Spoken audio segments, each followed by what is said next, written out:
Growing up, I always had a close relationship with my dad. My mom passed away when I was 5, and for a while, it was just the two of us. He did his best to be both parents to me, and despite the loss, I always felt like we were a team. That all changed when I was 10, and my dad remarried. At first, I was excited. I thought having a stepmom and step-siblings would make our family bigger and better. My stepmom, Lisa, had 2 kids from her previous marriage, Tyler, 13 at the time, and Maddie, 11. I was eager to bond with them, but they weren't interested. From the moment Lisa and her kids moved in, it was clear I didn't belong. Tyler and Maddie didn't try to include me in their games or conversations, and Lisa made no effort to bridge the gap. She was polite but distant, treating me more like a guest than a daughter. Things only got worse as time went on. Tyler and Maddie started calling me the outsider when they thought I couldn't hear. They'd leave me out of family activities, like movie nights or trips to the park, claiming there wasn't enough room in the car. I told my dad about how they treated me, but he always brushed it off. They just need time to adjust, he'd say. It's not easy blending families. But time didn't change anything. By the time I was a teenager, I'd given up trying to fit in. Fast forward to now, I'm 26, and my life is finally in a good place. I graduated college, landed a stable job, and moved into my own apartment. My dad and I have kept in touch, but our relationship isn't what it used to be. He's still married to Lisa, and I only see them a few times a year during holidays. A few months ago, my maternal grandmother passed away. She was my mom's mom, and we'd always been close. She was one of the few people who made me feel loved and valued during my childhood. In her will, Grandma left me a substantial inheritance, $150,000. She'd always talked about wanting to help me buy a house or start a family someday, and this was her way of making that happen. I was overwhelmed with gratitude, but I didn't tell anyone about the inheritance at first, not even my dad. I wanted time to process it privately. Unfortunately, word got out. My dad called me one evening, and after some small talk, he said, "I heard about the money your grandmother left you." I should have known my aunt would tell him. She thought it was important for family to know about these things. "Yeah," I said cautiously. "She wanted to help me get a good start in life." There was a pause, and then he said, "That's really generous of her. But have you thought about how you could use it to help others?" I frowned. "What do you mean?" "Well," he said, "Lisa and I were talking, and we think it would be a nice gesture if you shared some of the inheritance with Tyler and Maddie. You know, to show that you care about them as your siblings." I was stunned. "Dad, they're not my siblings. They've never treated me like family." He sighed, like he was disappointed in me. "They were kids back then. People grow up, and this could be a way to build a better relationship with them." The conversation didn't end well. I told my dad I wasn't going to share the inheritance, and he got defensive. He said I was being selfish and holding grudges from the past. A week later, I got a call from Lisa. She said she didn't understand why I was being so spiteful toward her kids and accused me of trying to punish them for things that happened years ago. "They've been through a lot too, you know," she said. "Their dad walked out on them, and they've worked so hard to build a life. Tyler's struggling to pay off student loans, and Maddie's trying to save for her wedding. A little help from you could make a big difference." Her words might have carried more weight if Tyler and Maddie had ever shown me an ounce of kindness. But they hadn't. A few days later, my dad invited me over for dinner, saying he wanted to clear the air. I agreed, hoping we could have a calm conversation about everything. When I arrived, it was clear I'd walked into an ambush. Tyler and Maddie were there, along with Lisa, and they all looked ready for a fight. Dad started by saying he was disappointed in how I'd handled the situation. Lisa chimed in, accusing me of being ungrateful for everything she'd done for me growing up. "What did you do for me, exactly?" I asked, unable to hide my frustration. That's when Tyler jumped in. "You've always been a spoiled brat," he said. "Grandma probably left you that money because she felt sorry for you." Maddie nodded. "Yeah, you were always the favorite, even though you didn't deserve it." I couldn't believe what I was hearing. I looked at my dad, expecting him to defend me, but he just sat there, silent. "I'm not sharing the money," I said firmly.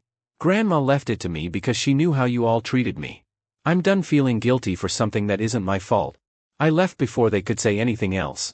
Since that night, my dad has been calling me nonstop, alternating between guilt-tripping me and outright yelling. He keeps saying that I'm tearing the family apart and that I'll regret it if I don't make amends. Lisa has been posting passive-aggressive messages on Facebook about selfish family members, and Tyler and Maddie have both blocked me on social media. Part of me feels guilty, but I keep reminding myself that the money was a gift from my grandmother, a woman who loved me unconditionally. I've decided to honor her wishes and use the inheritance to build the life she wanted for me.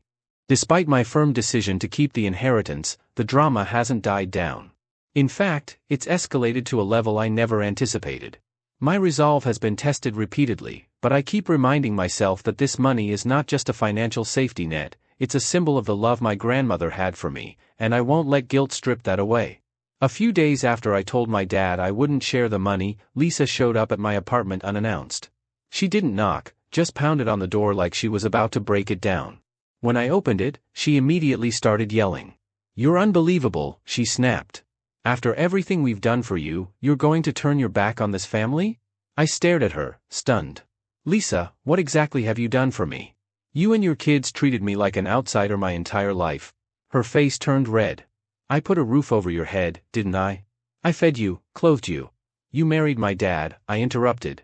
"That wasn't a favor to me. You did the bare minimum for someone who was already part of the family." She huffed and crossed her arms. "This isn't about the past. This is about doing the right thing now. Tyler and Maddie need help, and you have the means to give it to them. Are you seriously going to let them struggle while you hoard all that money?" I couldn't believe the audacity. "Lisa, they're adults. If they're struggling, that's on them. It's not my job to fix their problems." She left in a fury, but not before saying, "You'll regret this when you're alone with no family to turn to." If I thought my dad might back off after Lisa's outburst, I was wrong. He called me later that night, his voice quieter than usual. "Look," he said, "I know Lisa can be a bit intense. But she has a point. Tyler and Maddie really need help, and this could bring the family closer together." "Dad," I said, trying to stay calm, "this isn't about bringing the family closer. This is about you not standing up to Lisa and her kids. They've never treated me like family, and now you're asking me to sacrifice my inheritance for them." "It's not about sacrificing," he argued. "It's about sharing. Your grandmother would want you to share." That hit a nerve.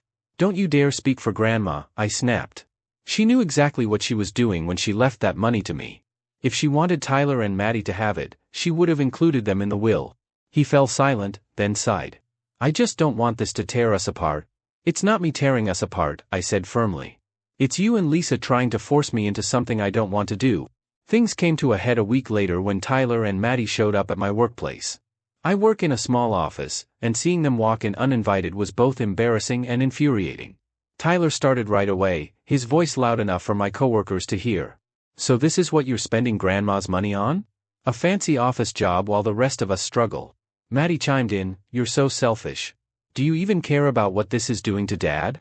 I gestured for them to follow me outside, not wanting to create a scene. Once we were in the parking lot, I let them have it. "Do you two even hear yourselves?" I said.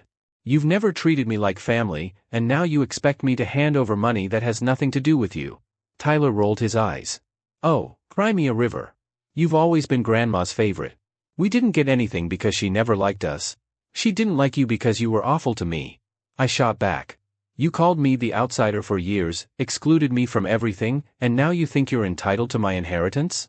Get real." Maddie looked at me with mock pity. "You're going to end up just like your grandmother, alone and bitter." "Better that than entitled and manipulative," I snapped.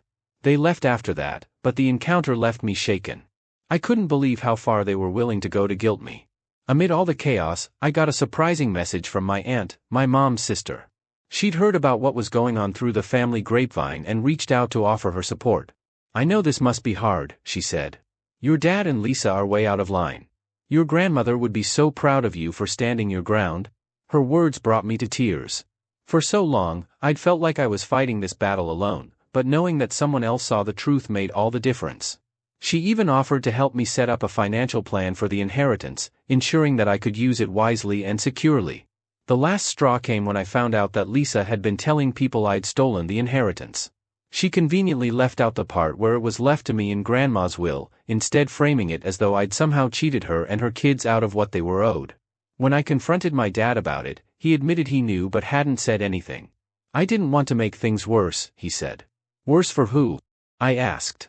"Because it seems like you're more worried about Lisa's feelings than mine." He didn't have an answer.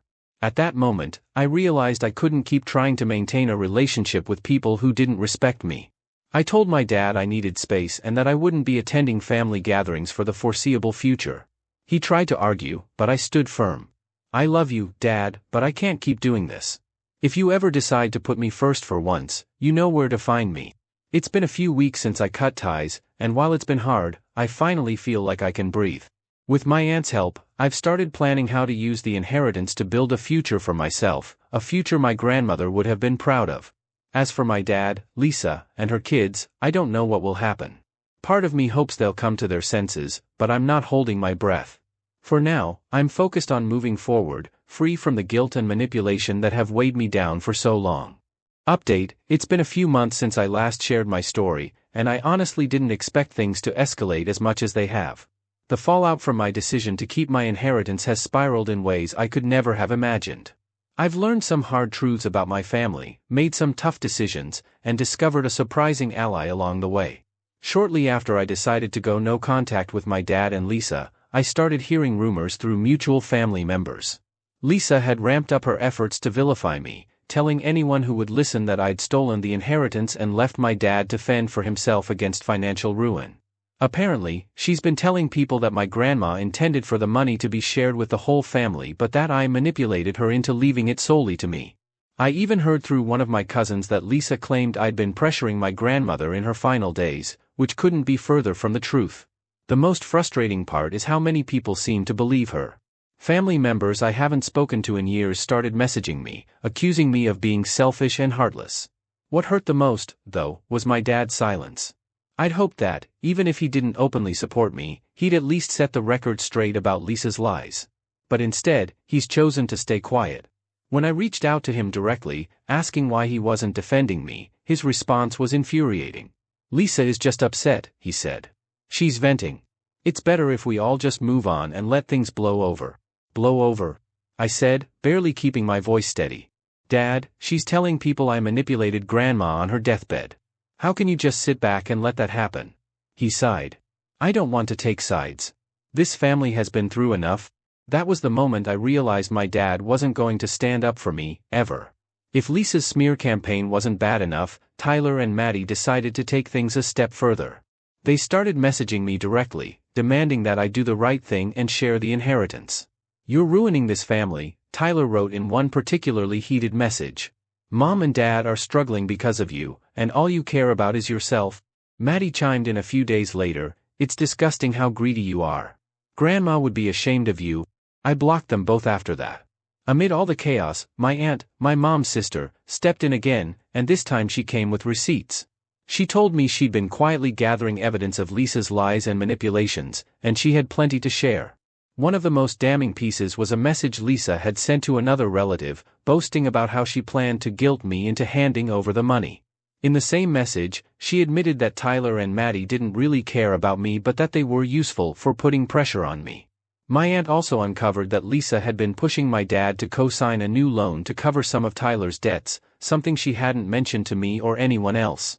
"This isn't just about the inheritance," my aunt said. "Lisa sees your dad as her safety net, and she's terrified of losing it. You're a threat to her control." Things took a shocking turn when I received a letter from a lawyer representing Lisa and her kids. They were claiming that I had unfairly benefited from Grandma's will and that they were entitled to a portion of the inheritance. I was floored.